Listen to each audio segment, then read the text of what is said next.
వార్తని వక్రీకరించి రాసినందువల్ల దాన్ని వెనకాల ఉన్నటువంటి విషయం తెలియగానే ఆటోమేటిక్గా అవును కదా అనిపిస్తుంది.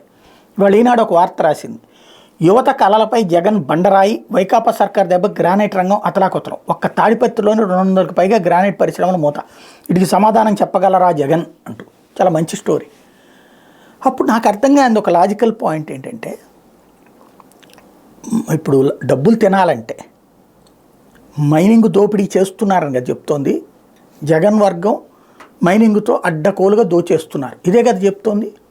మరి తాడిపత్రిలో మైనింగ్ చేస్తే కదా డబ్బులు వచ్చేది, చేయకుండా డబ్బులు ఏం రావు కదా. అంటే జగన్ నిబంధనలు కఠినంగా అమలు చేయించి గనులు ఆపేస్తున్నాడనే కదా అక్రమ గనుల్ని.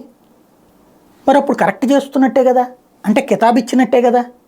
200 గనులు మూసేశారంటే పర్యావరణానికి ప్రయోజనం, అక్కడ ఎలాంటి అవకతవకల్ని ప్రోత్సహించట్లేదని, లంచాలు ఇస్తానన్నా వద్దన్నట్టే కదా, మామూలు ఇస్తానన్నా వద్దన్నట్టే కదా.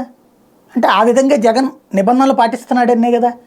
అలా కితాబిస్తున్నారేమో, ఆలోచించుకుంటూ పోద్దాం.